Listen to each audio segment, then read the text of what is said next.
It's time to sit back and relax with your favorite drink. And listen.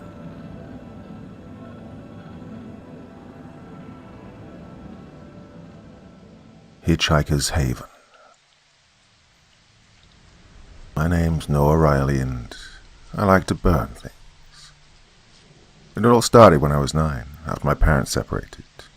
Custody was granted to my mother since my father had taken the opportunity to jump ship, probably to start a new family with the tart he'd been having an affair with. It took my mother less than a year to catch another man's fancy, one that went from boyfriend to fiancé in record time. My new stepfather had no interest in children. The longer they were together, the more my mother's focus strayed away from her son to keep her new love plump and happy. Having no friends at school and no desire to be home, I often wandered aimlessly. I enjoyed finding anthills and reflecting the sunlight with my chip magnifying glass, burning them till their little bodies went pop. Sometimes the head survived. Oh, it was on a day like that, on my way back home, that I found a tiny discarded box at the park. 5 little matches were inside. I struck one, just like they do in the movies. The small tongue of a flame amused me. It was a nice, tingly feeling. I used 2 matches on 2 separate days that week, burning chunks of printer paper in the backyard. It helped me feel better when the days got hard, as though I were burning that day away. Good riddance. God knows I couldn't turn to my mother. Her thoughts were always somewhere else, a place where I didn't matter. Of course, when I'd used the last match on her new carpet, it caught her attention. She forced me to attend a treatment program for young fire starters. But it didn't come home with me. It was 2, maybe 3 a.m. on a Tuesday when I cut across the vacant parking lot, every step as furtive as possible. I was 18 then. My eyes were locked on the target, a large industrial bin situated outside a construction site. Impregnating its big red body was an overflow of trash that had accumulated over the week. Perfect, I thought, when I'd spotted it the night before. Simply perfect. Not far away from home, but not too close either. I ducked behind the bin. A deep exhale seeped out of my lungs. What a thrill. Like a buried seed deep inside myself, finally cracking open. For years I cultivated that seed. Even as a young boy, I'd burn broken toys, or I'd toss firecrackers in mailboxes. Never once caught, mind you. The only good that came out of middle school for me was learning how to make a flamethrower. All you needed was a can of aerosol spray and a lighter. A discovery that had led to a permanent scar over my left eye, and a lack of eyebrows. Well, nothing ventured, nothing gained. Pulling a white container out of my jacket, I squeezed an arc of colourless liquid over the bin's contents. I circled the red rectangular body 4 times, soaking as much of the compacted waste as possible. Then, the coup de grace. I pulled out a box of matches from my jacket, igniting one of them on the striker. I couldn't help but take a moment to appreciate it, how the small flame swayed and danced in the air. With a sharp flick of my finger, I tossed the flame into the marinated pile. There was a whoosh, followed by a burst of light. The fire erupted out of its throat in a borealis of orange and yellow. I was in awe, mentally fixated by the growing kindle. The deep crackling sounds, the new scents scouring the air. At that moment, I knew what true pleasure felt like. Unfortunately for me, the pleasure would be short-lived. While mesmerized by my creation, I'd failed to notice a different set of lights pull up behind me. On the ground, hands where I can see them. 2 officers approached, their weapons drawn. I followed their orders, but it was too late to run. My head was pressed firmly against the asphalt, my wrists choked with handcuffs. Still, I didn't allow the dancing embers to leave my eyes. I was given 6 years, 4 in prison and 2 on a supervised license. My first cellmate was tall, bald, somewhere in his 30s, and missing an eye. The glass eye he once had was confiscated after he was caught trying to smuggle in illegal substances within the socket. He called it his secret pocket. It was evident that I'd never done time before, and he took it upon himself to show me some tricks of the trade.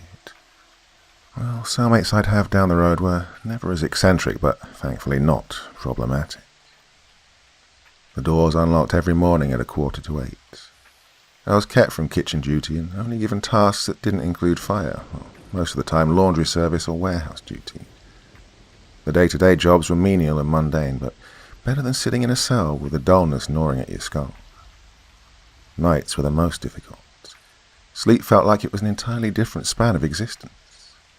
I could only sit there listening to the echoing footsteps, the awful snoring from the top bunk, and the hysterical wails from the psych units. But those weren't what kept my thoughts so active. No, it was the withdrawal. I'd have killed to see that blaze again, how it swirled like a fiery cloud, how it whipped tendrils of smoke into the air. Instead, I was trapped, shivering and dribbling with sweat, begging for that same release. On the day I was discharged, they sent me on my way with $75 in my pocket. Oh, the sky had never looked so blue as that day. Finding a job can be difficult for anyone, but for an ex-con it was close to impossible, unless you had connections. Now, give that ex-con a scar above his eye and no left eyebrow, and they may as well be hiring Freddy frickin' Krueger. Oh, I answered countless ads, collected heaps of applications, and rewrote my resume dozens of times to make it look decent enough. But no amount of polish could soften the blow of the question, have you ever been convicted of a crime? Check no to be considered. Check yes to be tossed into the furnace.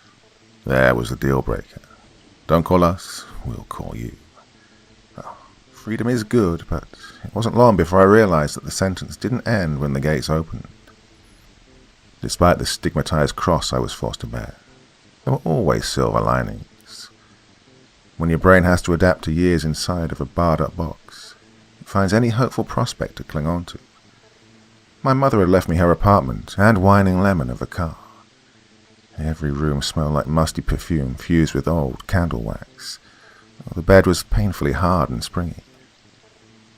The ever-building worry rolled around inside me, like a pocket of gas trapped inside a piece of coal. Just one light, only one small piece of charred paper in the parking lot would be enough to get through the week. But still, I resisted the urges. I'd successfully eluded it for years now, thanks to time and a lot of behavioral therapy. Whenever the seed started to burn, I knew how to extinguish the flare.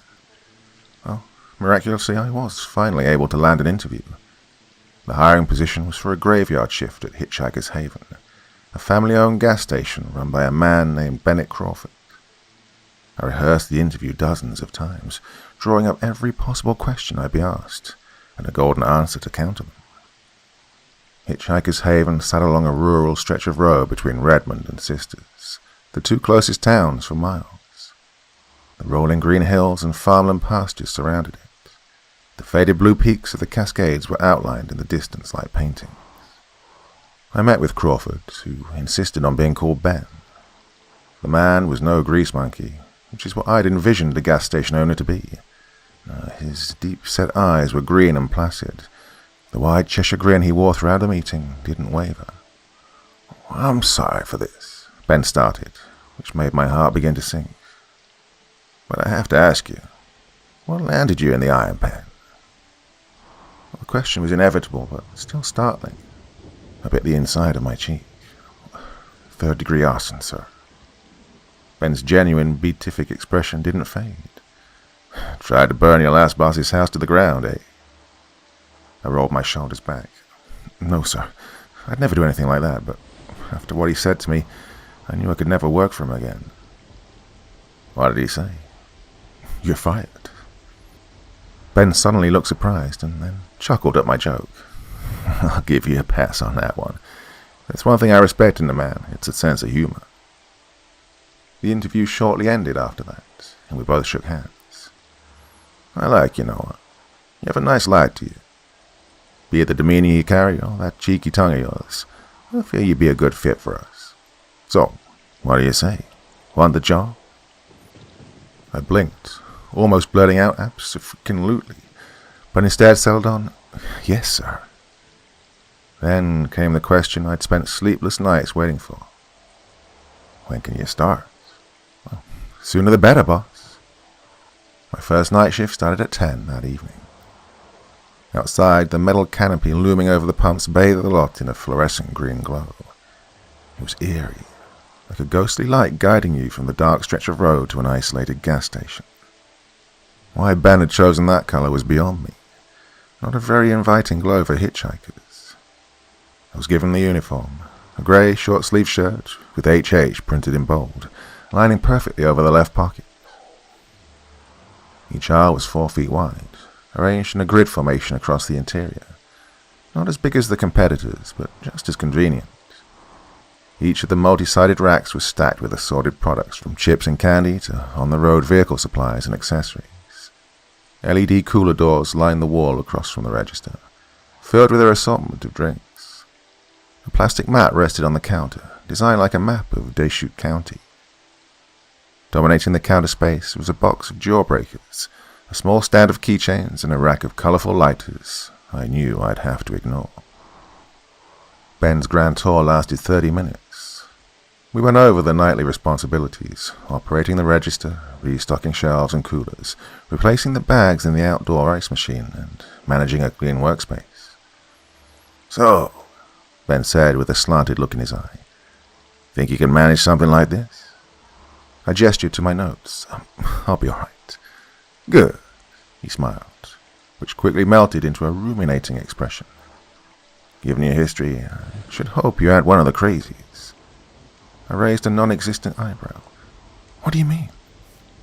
"The workers I hire for the night shift are good most of the time, but once in a while you'll get one of the crazies. Honestly, you wouldn't believe some of the tales people try to sell to me here. Either way, here's to hoping, son." His face held the vague nuance that there was more to say, but instead he nodded goodbye and left for a good night's sleep. Hours into my shift, at roughly 3 in the morning, a set of headlights slid off the road into the lot. 4 young silhouettes sauntered inside. None of them could have been more than 17 or 18. One of the teens, a gauntly-looking one who wore his hair like a young Kurt Cobain, led the quarter to the snack aisle. Periodically, a few of them erupted into a distinct, high-pitched squeal of laughter, like a pack of hyenas. Each of them grabbed a stash of junk food and formed a mountain on the counter. Cobain covered the bill, his pupils as big as hockey pucks. Something about his glazed, absent-minded expression filled me with bittersweet nostalgia. I thought about the old days, when life felt so much larger than a box. Then I thought about the industrial bin and the beautiful fire spewing out of its melting gullet. And then I stopped myself. The other nights that week went as precisely as I'd pictured it, slow and dead. A few faces would occasionally pop in and out, but for the rest of the time, Hitchhiker's Haven was a ghost lot dipped in green. I didn't mind the boredom. The pay here was good, the confinement coldly familiar. I felt like a member of society again, like the word convict was no longer seared into my forehead. But night owl or not, the weight of deprivation fell heavily on me, which is what happens when one fucks with their circadian clock.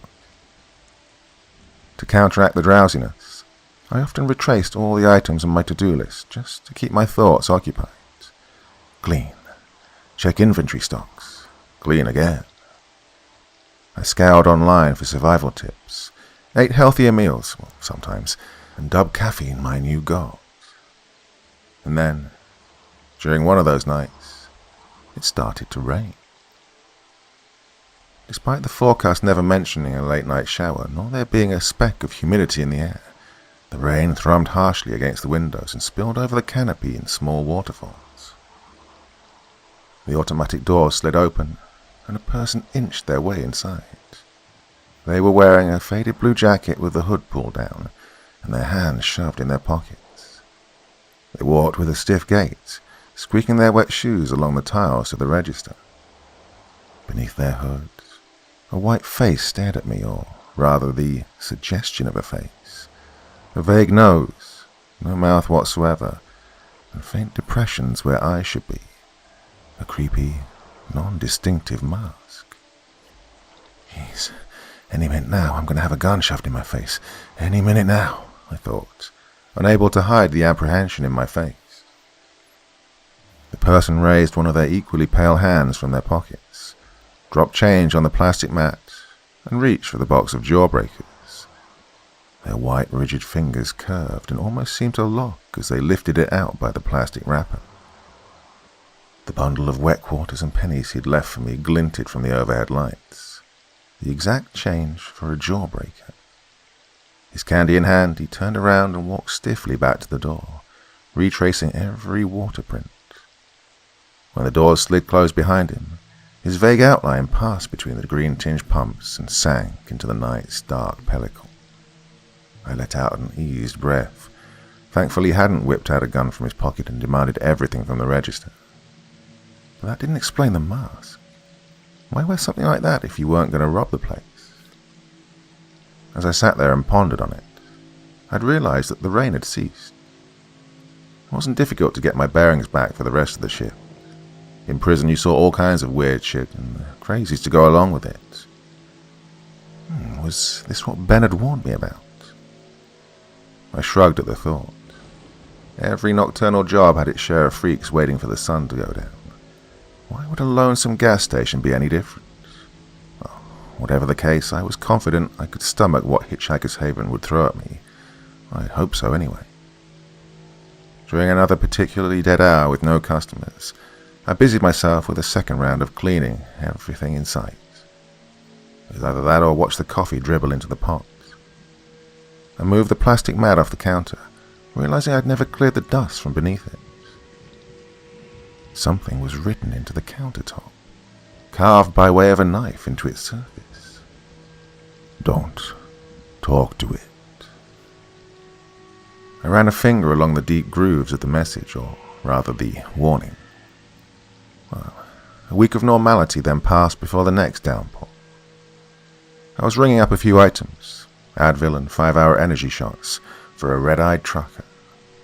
Together we heard the muffled applause of rain on the roof. Ah, shit, the man whined, scrunching up his lip hair. You sell umbrellas too? I shook my head. Sorry. He huffed and eyed the watery skim that dribbled down the windows. Ah, bullshit weather. You just can't predict 'em, can you? He took his things and beelined toward the semi, veering back to the dark stretch of road. Once he'd left, the doors glided open once again. A faded blue jacket stepped inside, the same man from before. He approached the front desk, one firm step at a time. A pungent whiff of damp clothes wafted off him, soaking wet again from the rain. Echoing the first time, his pale hand left his pocket and rested the wet change on the mat. Beneath his hood, the featureless man poked out, a sheen of light on his moist, non-existent expression. The same mask as before. Water dribbled off his fingers as he dropped the change, plucked out another jawbreaker, and returned to the exit, transparent footmarks trailing behind him. After that, the grey haze of boredom that had once fogged the night shift was gone. Whether it was 1 week or every other week, the man always appeared. He'd saunter inside completely waterlogged, leave the exact change, and take a jawbreaker. Always a jawbreaker. The way he walked was especially strange to me, almost lifeless. Not in the undead sense, but more akin to a sleepwalker. As bizarre as it all was, the man wasn't especially difficult to deal with. Strange, yes, but not at all a hassle. In a minute, he'd walk in and then back to the heavy rain, returning to God knows where. Oh, congratulations, Ben. You found yourself a regular customer. In addition to the already weird repetition of it all, there was something else I couldn't explain. Moments before the man arrived, on the dot, it would always rain. No matter how bone dry it was prior, the storm would come sudden and hard, only stopping after he'd left. Sometimes in minutes, other times in 20. Too often for coincidence, but too crazily timed to be sane. Every so often I'd lift the mat and stare at the words chiseled into the counter. Don't talk to it. Probably left by one of the last graveyard workers here, one of the crazies, as Ben put it. Well, they were, no doubt, talking about Mr. No-Face, though calling him it seemed too dramatic. He must have really got to them. But a job was a job, and in my position I was not apt for many preferences. I'd do what it took to keep it. It wasn't long for the rain to come back harder than ever. The gas station's exterior moaned as the wind howled in an almost whisper through the slide doors. Without fail, the man walked in with his rigid gait, drenched.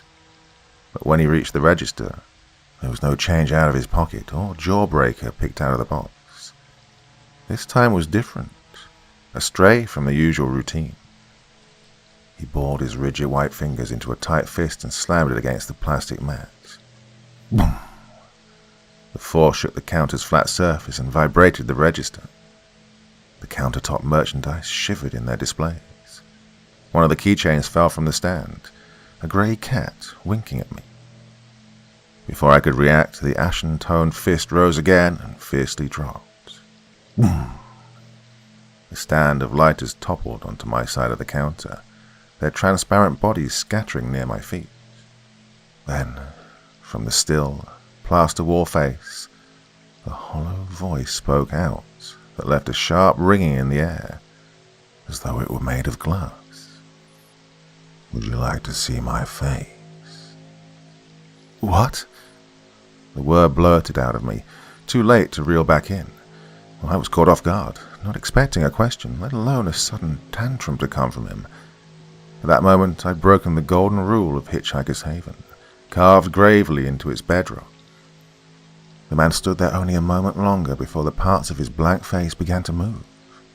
His pale cheeks, the vague nose, both eye depressions, extended outward, moving like an insect's plaited skin. Beneath them, a gaping mask sank inward like a tunnel, its walls layered and glistening with twitching, blackish mold. A never-ending throat, where white fragments of light pulsated like trapped stars. My eyes went vacant. I couldn't stop staring at them. A sense of distress raced down my spine. I could feel the cords of my neck straining to make me turn my head, but it wouldn't budge. The lights within its mildewy void gleamed in rich, beckoning gestures, a universe of deep colors that wanted me, every thought, every particle of myself, and for that moment I felt myself starting to sink into its depths. But something kept me tethered, something starved and soaked in kerosene. I managed to tear my eyes away, grabbed a lighter, and pulled a can of aerosol from one of the cabinets. Without thinking, I flicked on the small flame and pressed a finger on the can. A bright jet of orange reached out and fluttered over the cavernous pitch of its face. Whatever hellish material it was made out of caught immediately, and fire smothered its head and latched onto the faded jacket. It floundered backward, batting fruitlessly at the spreading flames. No screams came from it, but an awful high-pitched ringing was stabbing my ears. Thunder bellowed outside in an ululating rumble. It toppled over one of the aisles, lighting up all the bags and products around it. Acrid burning odors filled the air, and, admittedly, the hint of a smile crept up my lips. The rising smoke reached the fire sprinklers and set them off. Water ejected out of their flower-shaped heads and soaked the whole area. As the flames dampened, the blackened figure got back to his feet and hobbled through the exit. I moved to chase after it, but by the time I stepped outside, it was gone, evaporated with the pouring rain. Well, tried as I have, there's no coming to terms with what transpired that night, or whatever demented thing it was that I'd seen. It made my brain feel loose, slowly teetering between total numbness and a manic episode. Bennett Crawford did not believe me, nor did I expect him to, and did not hesitate to press charges for the damages. In the span of a single night, I joined the ranks in his book of crazies. Given my track record, I was labelled as a repeat offender, a new title for the pyromaniac. The hearing will be sometime next week, and until then, I can only wait until the gavel comes down.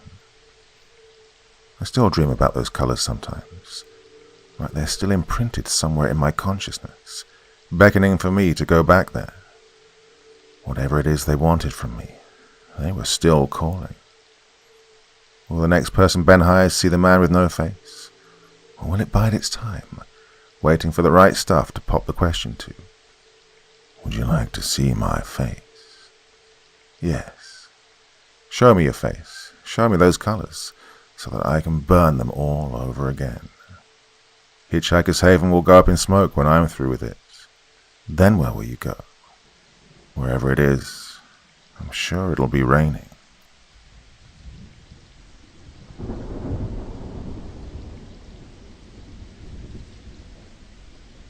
I remember it was grade school when I first met the twins. Even in first grade, they had the latest phones and claimed they had bank accounts. They had a driver bring in fast food from nearby nearly every day until the school made it a policy, stating over the loudspeaker that no outside food would be allowed during lunchtime. Naturally, everyone wanted to be friends with them because they had everything. And at that age, ownership of the newest Game Boy or PS2 game, or virtually having an entire Lego palace in your house, made you pretty popular. One particular day in 7th grade, I remember showing them my Action Replay, which is pretty much a hack for the handheld Nintendo DS, and hacking them any Pokemon they wanted into their Diamond version.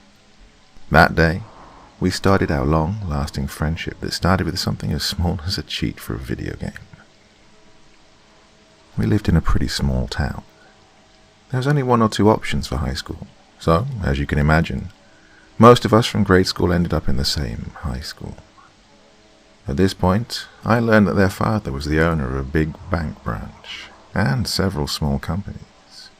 That explained the lavish lifestyle they lived throughout the grade school and pretty much their entire lives. I wasn't their friend for the money, but I can't lie and say it wasn't a nice addition to my life.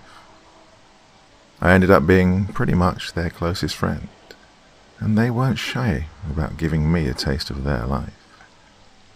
At first, I was reluctant to dine with them in high-quality restaurants or shop with them at designer stores with the offer that my entire bill would be paid, because it felt like I was leeching off them. Eventually, though, I became comfortable with it. I was pretty much a part of their family. Their parents were never around much, cliché, I know, and the friends they had never stuck around too long, because most of them were obviously just in it for the money.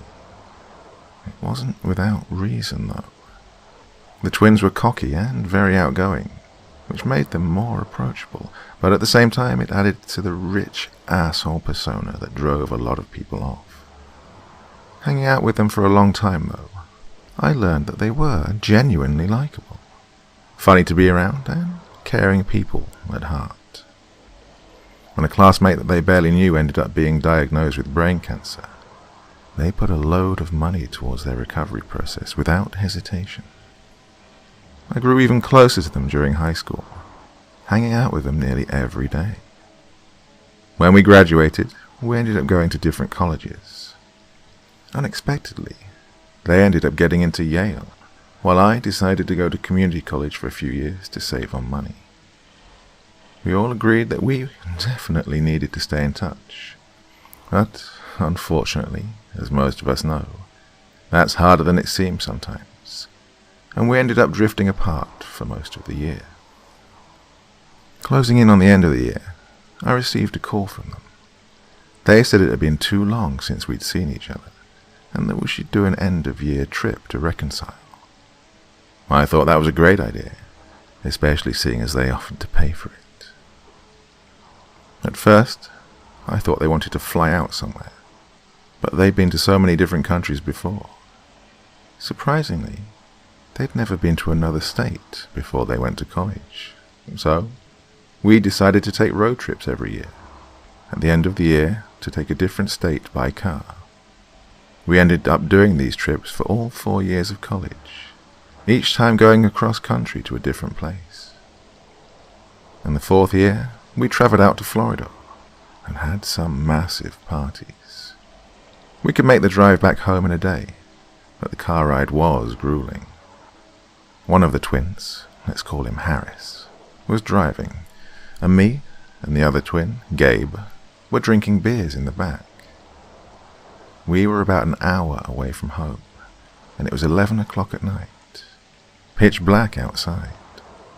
We were driving down a stretch of 2-lane roads when we spotted a figure on the side of the road waving his hand out. Harris instantly made me pull over, but my body filled with dread. I'd read plenty of No Sleep, and I'd scared the shit out of myself with horror movies, and, well, this seemed like the exact start to one of those stories.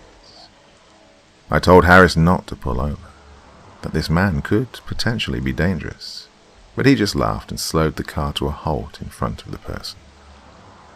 He opened the window on the passenger side, and the man leaned his head in the window, now illuminated by the car light. He was a dark-skinned man with a bald head and strong facial features. I could see that he was wearing a black button-up with the top 2 buttons undone and a purple tie slung over his shoulder. He was visibly sweating and looked pretty disheveled in general, which was probably due to the heat that night. "Oh, God bless you. I've been waiting here looking for someone to pick me up for hours now," he said. Harris looked sympathetic. "How'd you end up out here?" The man wiped his forehead on his shirt. "Oh, I drove out for some business I had to do. I'm connected with the church, and I had to help the church in this town with some classes. I was heading down this road, and I saw an accident. Naturally, I came over to help. But the 2 guys ended up pulling guns on me and driving my car away, which had everything in it. That was about 3 hours ago, and I've been walking down here since. I don't know if it was the alcohol, but I sure didn't believe this man. His story sounded too convenient. His occupation was too convenient. There was something sinister going on. Apparently Harris didn't share the same thoughts, though. He stretched over and opened the passenger side without any hesitation. And, just like that, we had a hitchhiker. I glanced over at Gabe to gauge his reaction. He was dead asleep. He'd drunk way more than I had. I was heavily on edge. It wasn't like he was menacing. In fact, the way he talked in the car about his life in a strangely soothing tone was almost relaxing.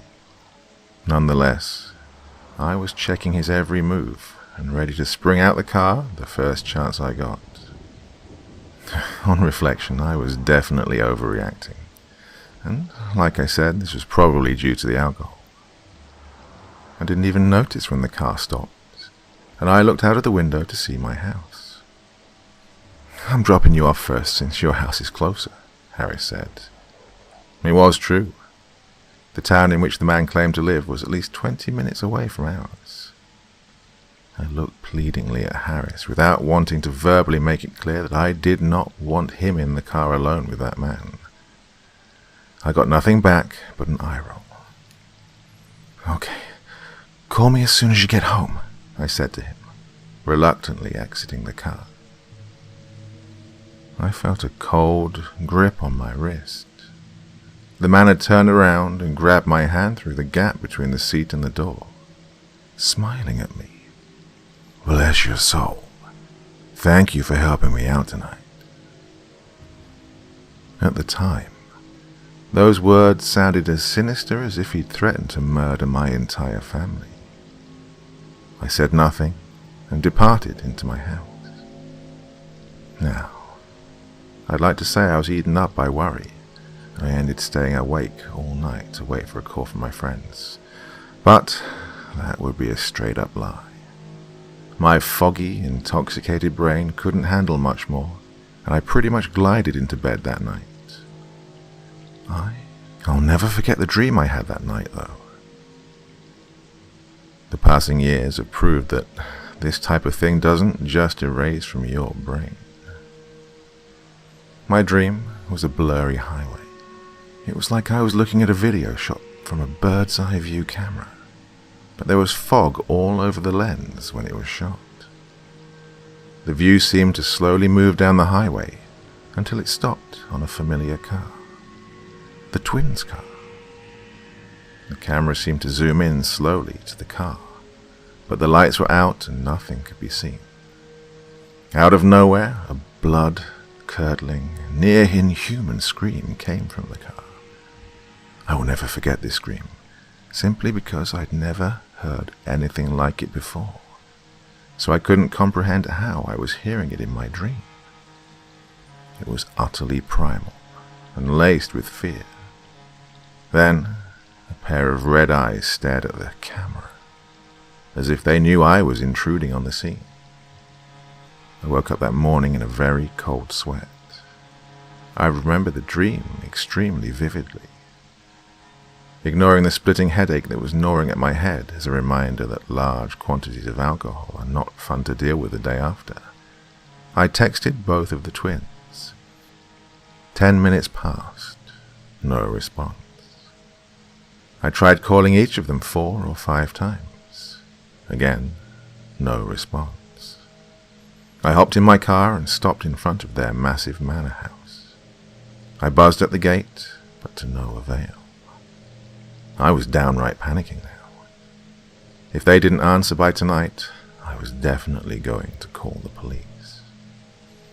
That evening, I called one last time before I headed down to the police station. "Hello?" Gabe's voice came through the receiver. A wave of relief washed over me. "Jesus Christ, dude. I thought you guys died. Why the hell didn't you answer anything I was sending?" I could hear Gabe chuckling. Of course it was funny to him. "I was knocked out until an hour ago, and Harris couldn't find his phone.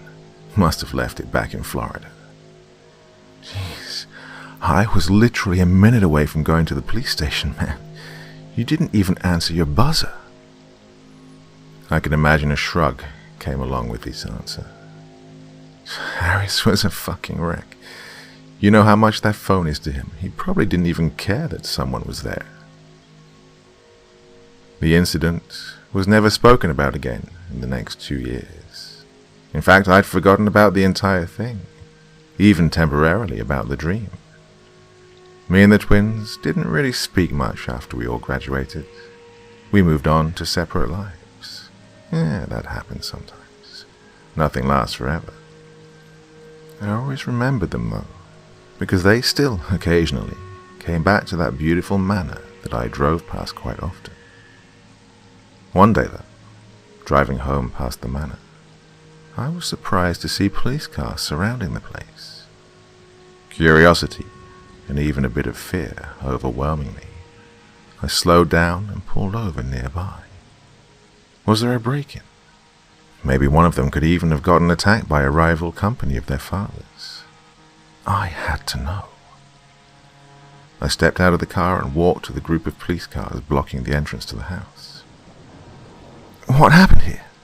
I asked an officer that was standing watch on the street. "Do you reside or work here?" he asked. I frowned. No, I'm an old close friend of the twins." The officer looked interested now. He muttered something incoherent into his walkie-talkie and motioned me to follow him. "Do you mind coming with me for a few minutes?"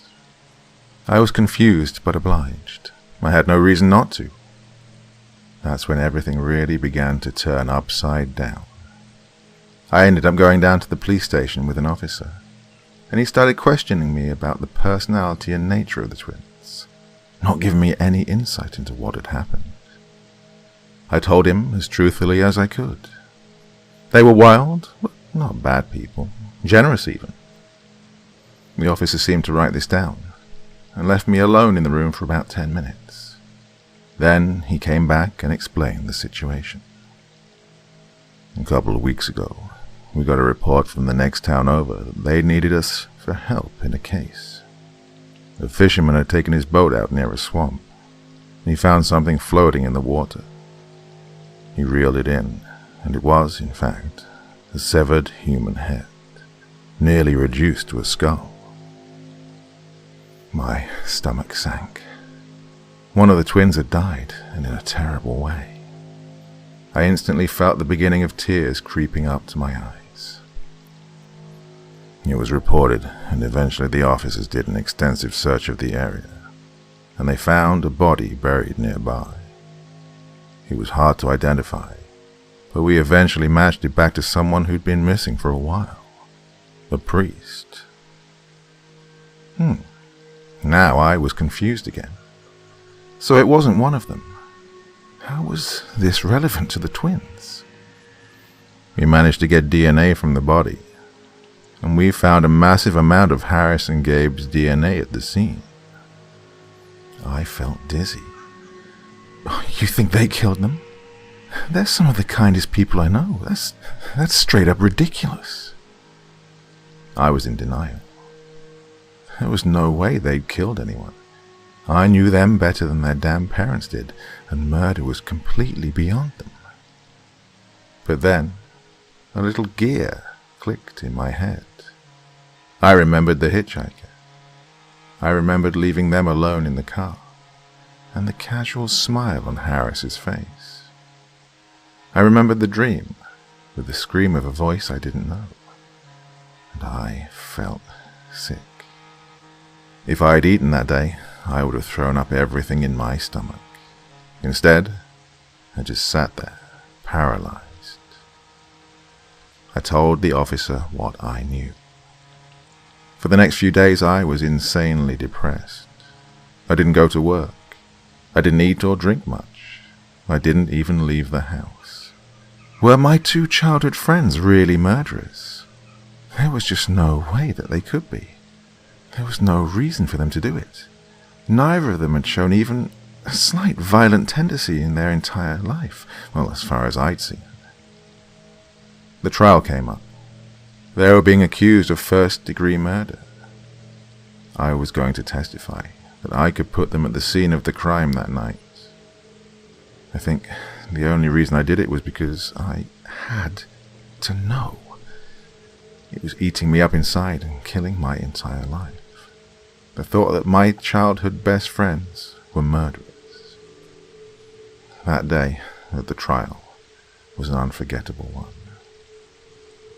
Gabe and Harris walked in with the same smirks on their faces that they held nearly every single day of their life, not showing any fear, remorse, or even anger, just pure cockiness. They sat in front of the judge with the same smirk the entire time the prosecutor was talking, and even their own defense lawyer. Then it came time for them to speak. Harris rose. That day was beautiful. As soon as we saw him on the side of the road, I knew we were going to murder him. His smirk had died down to a genuine smile that glazed his eyes and brought a look of euphoria to his face. My blood ran cold. The man babbled on about his situation, but I could just imagine slicing him open while he was talking, so it was a bit hard to focus. It's sometimes so hard to restrain myself from doing what I love the most, but it's worth it. The drive after that was pure torture. I dropped our friend off, and we started off to the poor man's town. There was a dark highway, and I pretended that I hit an animal in the middle of the road. I rushed out of the car, and I was acting worried and concerned, so the priest came to get a better look. He was confused when he saw nothing, but he didn't have much time to think when Gabe came from behind him with a metal pipe. We keep that in the back of our car for emergencies, you know. Gabe was smirking harder than ever, and I felt sick. Oh, he really did a number on that guy's head. His skull busted open, and I could even see his beautiful little brain. After that, we took him to the back seat for the pleasantries. Now, I'm not really into other guys, but corpses really get me turned on like nothing else. Then I got the knife, and I started gouging at him. Just for the fun of it, you know. What's the fun in getting a new toy and not playing with it? But, like most new toys, I ended up getting really bored of it. Eventually, I started working at the head and pretty much ripped it off from the spine. Oof, it was crazy. Gabe chimed in. Hey, bullshit, I helped. You barely did anything. Harris rolled his eyes, as though what he was talking about was trivial. Anyhow, we ended up burying the body and dumping the head in some swamp. Crushed the teeth so I could have a little one-on-one time with his mouth. And then we left. We got a little caught up in the act, so we ended up spending a lot more time than we hoped to out there. Everyone in the courtroom was silent. Even the lawyers and judge couldn't find a word to say. I felt like I was going to black out. I was smart. I didn't eat anything that morning, but I still felt as though my stomach was going to empty out whatever was left in there at all costs. I closed my eyes as tears started to leak out. This was a nightmare. Harris broke the silence again. What he said this time, well, I'll spare you the entire thing.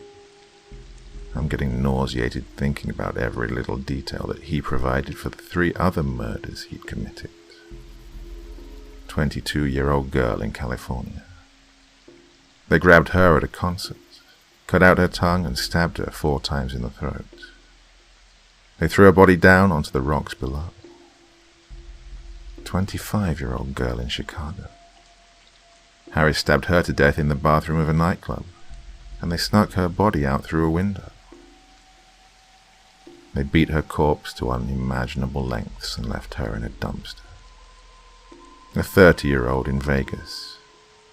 They punctured her throat with their own high heels and forced her to swallow shards of a martini glass before drowning her in a hotel room tub. A cold dread crept up my entire body. I saw black spots in my vision and tried to blink them away. I was with them on every one of those trips. As if reading my mind, Harris turned to me. He smiled another genuine grin. Every single time, our friend was with us. In California, we lost him at the concert and talked to him minutes later after murdering that sweet girl. Chicago, he was drunk in the car when we had Ashley's dead body in the trunk. And Vegas, he grinned even harder. I dropped a little thing called ropenol in his drink. And we killed her not even 10 feet away from him, while he was dead asleep. I rushed out the courtroom with my head in a blur and headed to the bathroom. I vomited up everything that was left in my stomach and lay on the cold, dirty tile next to the toilet. I felt another wave of nausea, and everything faded to black. Apparently, I'd fainted due to stress and woke up in a hospital bed. No permanent damage, nothing wrong with me. Well, aside from the obvious. I found out that the 2 had been convicted on every murder because they had provided the locations of the bodies and the injuries matched completely with Harris's account. I didn't go back to the court to testify. I didn't need to. 4 life sentences were given out to each of them in the next few weeks, and apparently they were still smirking when they were given the maximum sentence in a maximum security prison.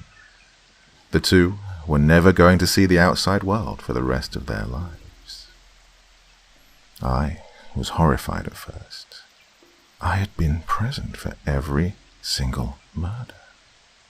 No legal action would be taken against me, but just the thought made it enough that I was unable to get any sleep for the next month.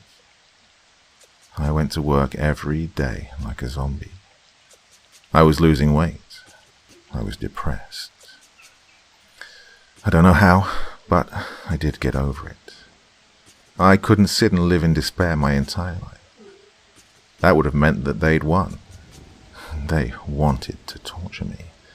They wanted to break me like they did to their victims, but I wouldn't let them.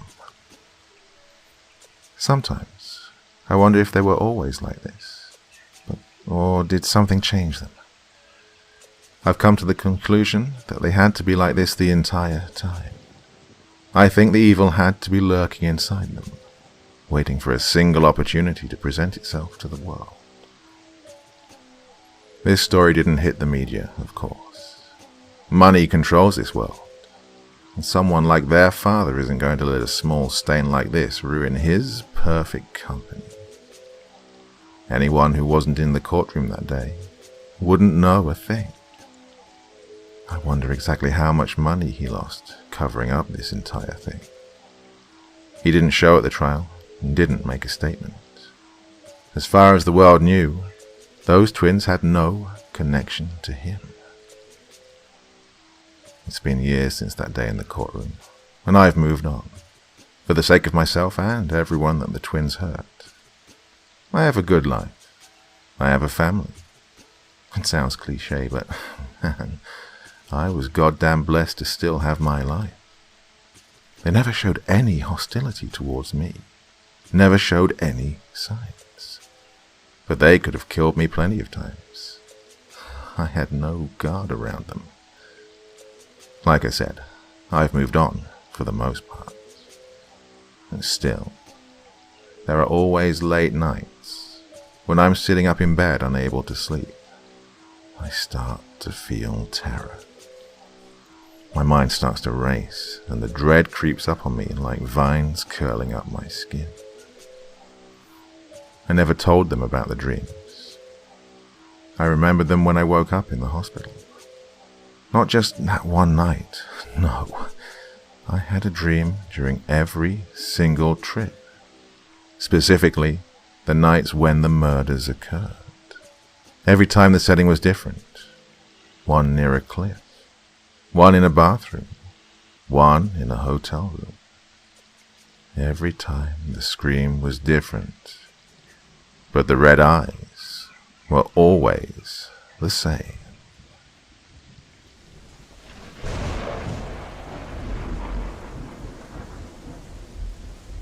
The deer with the glassy eyes.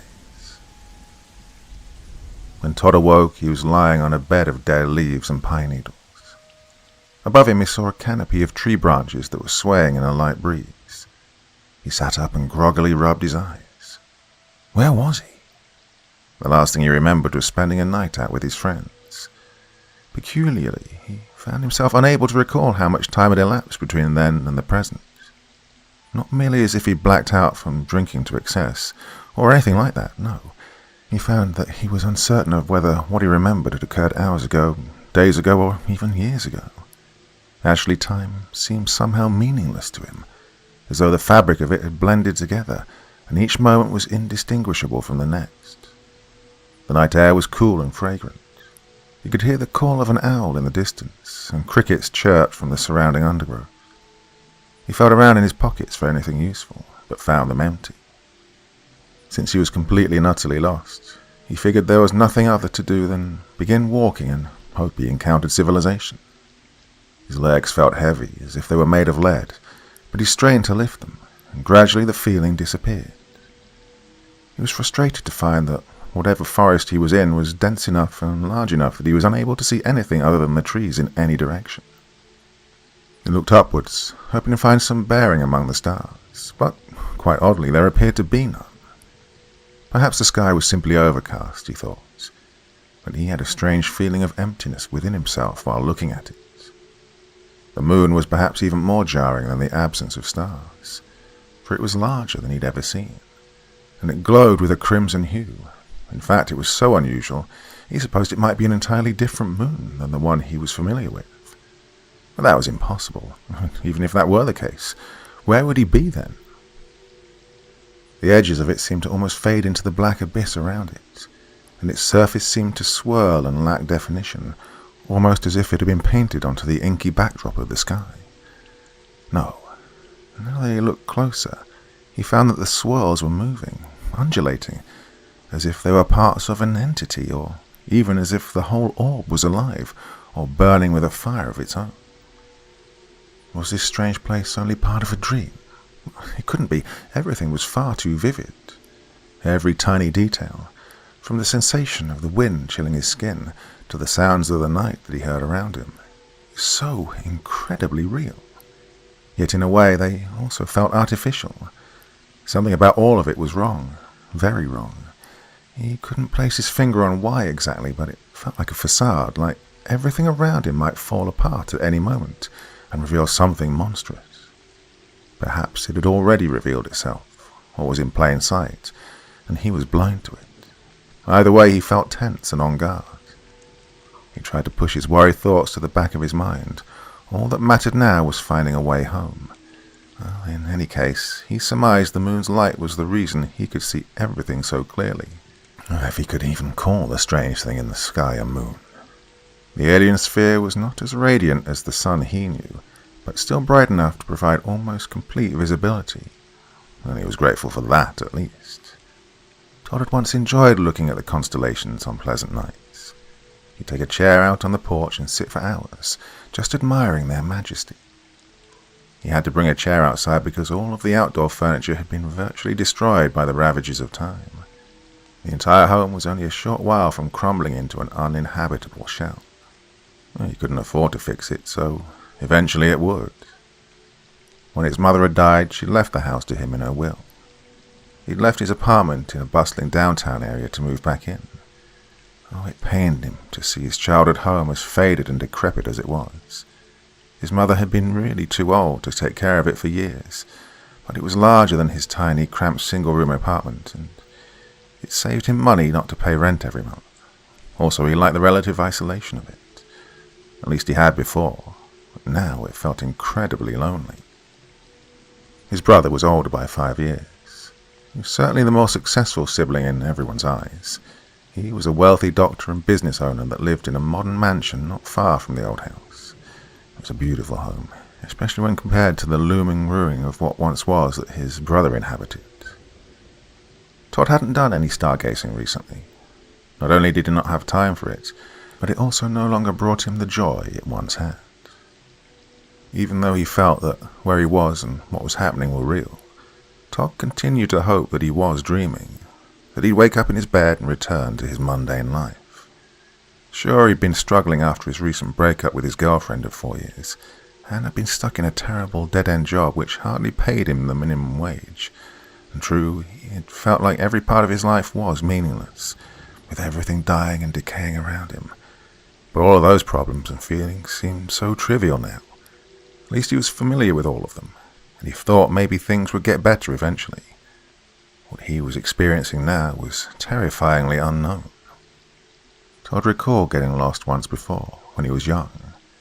Back then he'd lived with his parents in the same house he occupied now. But it was new then. The home had always been close to a dense national forest. His mother and father had adopted him as a baby, after his biological mother had hung herself. She'd been suffering from postpartum depression, at least that's what he was told. He'd been given a lot of freedom as a child, and the woods were his favorite place to play. He'd always felt a sort of connection to them. One day he dared to delve into them further than he ever had before.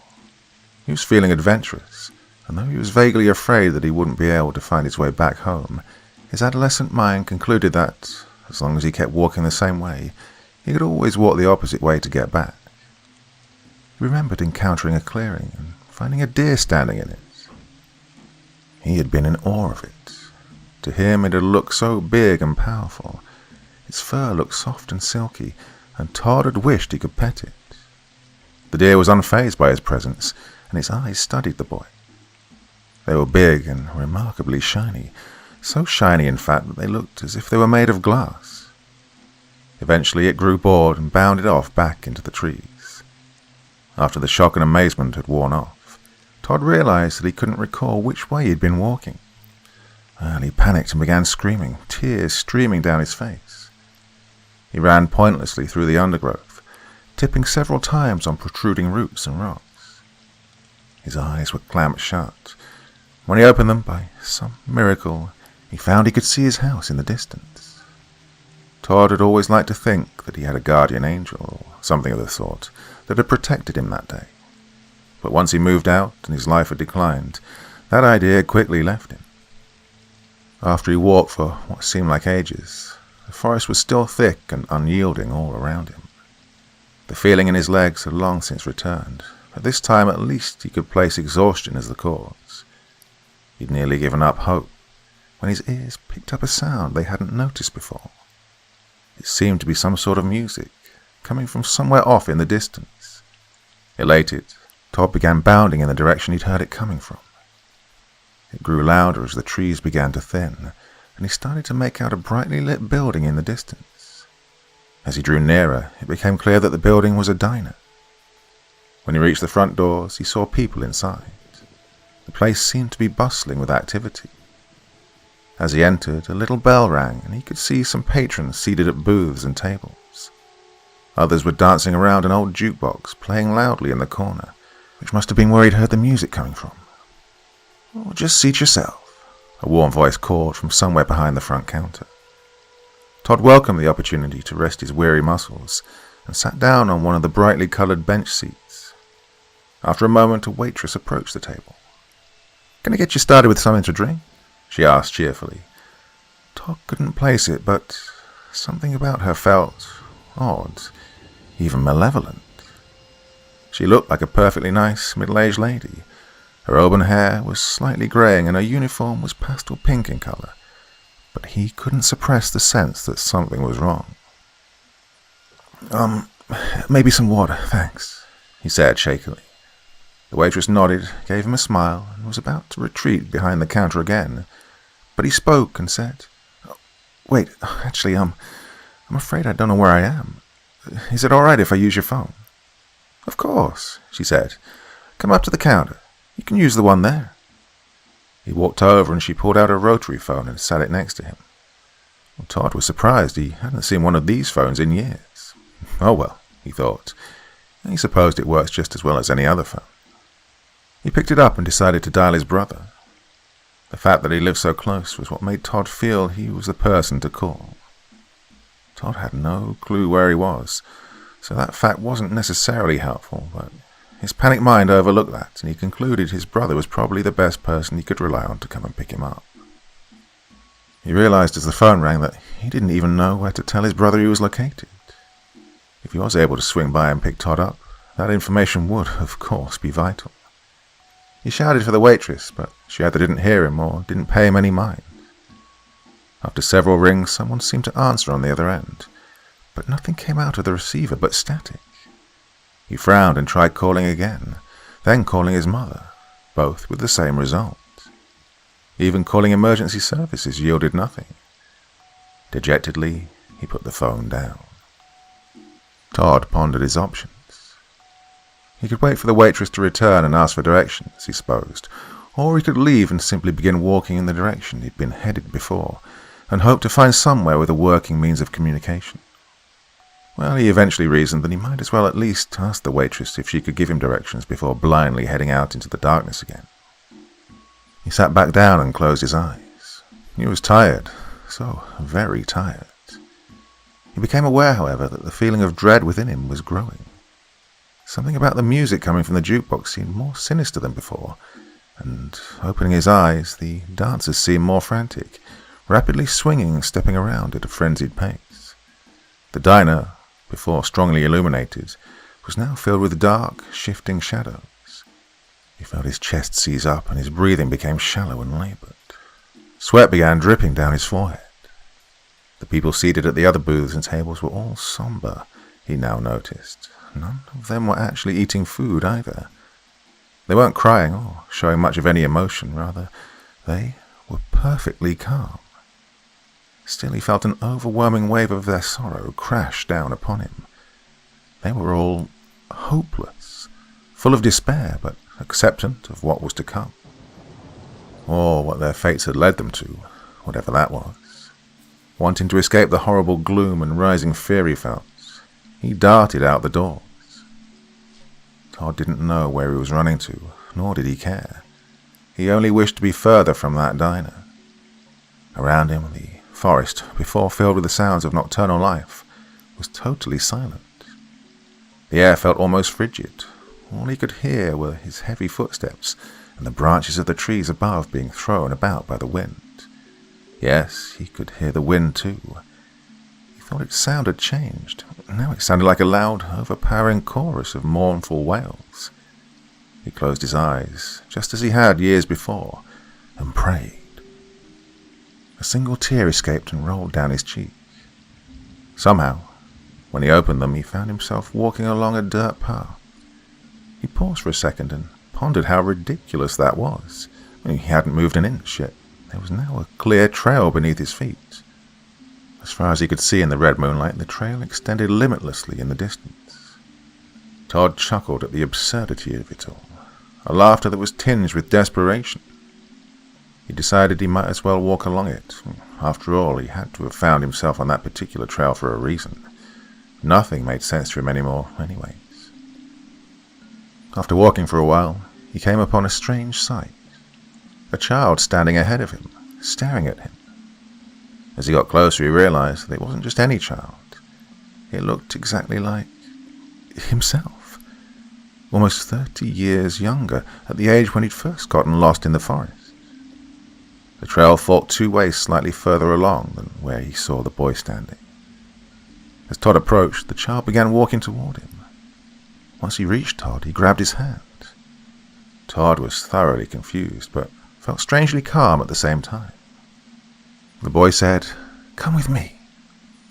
It was definitely the same voice he'd had as a child, or at least he thought so, but with a cold, emotionless tone. Still, he felt at peace. The boy led him down one of the forks. Todd wasn't sure how far they walked when they came to something else blocking the path. It was the deer from years before. It was suddenly all he could see, the majestic deer. The silky, soft deer, the deer with glassy eyes. But something wasn't right. Its fur was speckled with red and its body was horrifically mangled. Then he saw it begin to rapidly rot away, just like everything else he knew. It disintegrated into a skeleton within a moment.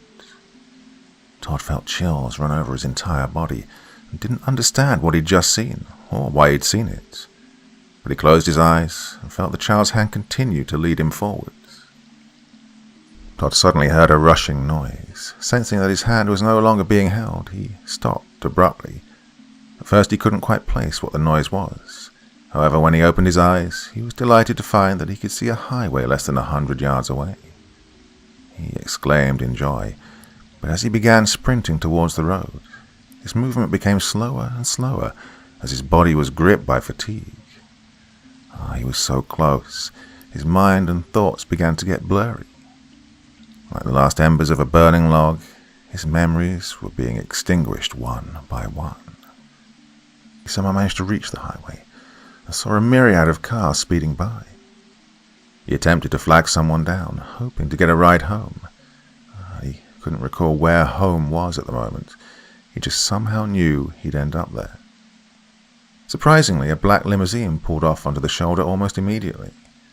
He'd expected to wait for at least a few minutes, since he thought most people weren't that fond of hitchhikers, especially ones as disheveled as he must have been. Frankly, he hadn't been certain anyone would stop at all. He also thought it was amusing that this was a limousine. He just wanted to get out of this place. In what vehicle he did it, he hadn't cared. He began to feel oddly at ease, as something uncontrollable compelled him to open one of the doors and sit inside. The partition was rolled down, and the chauffeur in front of him was wearing a hood which obscured his face. Still, he knew somehow that he would get to where he needed to go, wherever that was. Funny, the highway around him was now full of black limousines, just like this. He now felt content, but still incredibly weary. Unable to stave off the feeling anymore, his eyelids soon shut, and an empty darkness enveloped him. Todd was slumped on an armchair. He was located in the sitting area of the suite he'd booked for himself after his night out. He'd wanted somewhere quiet, private and comfortable to end his life. He'd also wanted his body discovered relatively quickly. He hated the idea of it going unnoticed for a long time. He'd wanted to look like himself, to be recognizable when everybody saw what was left of him. It also seemed more dignified that way.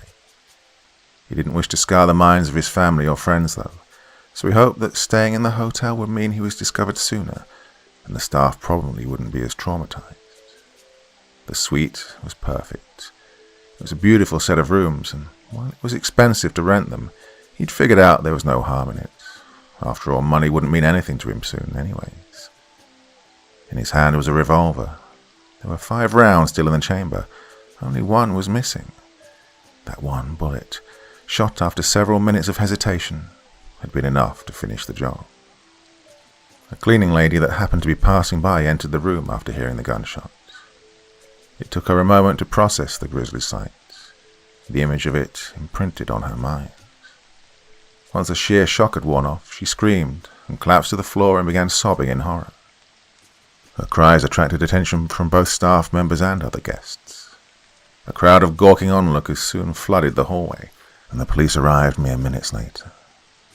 They were accompanied by paramedics, but it was quickly apparent that there was nothing that they could do. After processing the scene, officers slid Todd's corpse into a body bag.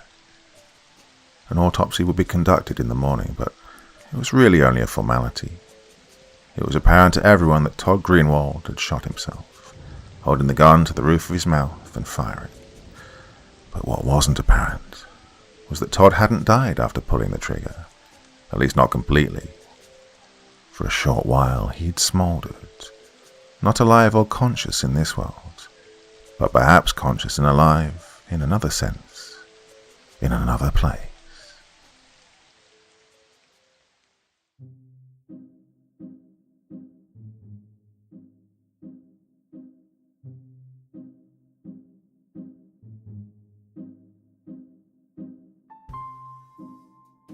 Okay, time for me to do my now usual trick at the end of these longer ones and be very quiet during the outro, because I think, well, some of you might be asleep, and the last thing you want me doing now is waking you up. But for those of you who are still awake, well, now I'm giving a special shout out to the one and only Tanner Stokes. Now, you know this beautiful jingly piece of piano music you're listening to right now in the end credits? Well, he composed it, and a lot of other music which I occasionally use, and he's been kind enough to let other horror storytellers use it as well. What a gentleman. Fantastic work. I'm putting a link to his channel in the description, so please go check him out. Show him some love. Well, that's enough for me for one evening, but back again very soon, and as I've kind of mentioned some places, podcasts will be up and running very soon. Now, don't worry, I'm not leaving YouTube anytime soon. This will be in addition to what I do here on YouTube, and in fact it will be kind of a regurgitation of my content here in a slightly different form, okay? Thematically based. So don't worry, I'm not going anywhere. I'm still here. Well, enough for me for one evening, but I'll be back in very soon. Till the next time, very, very sweet dreams, and bye-bye.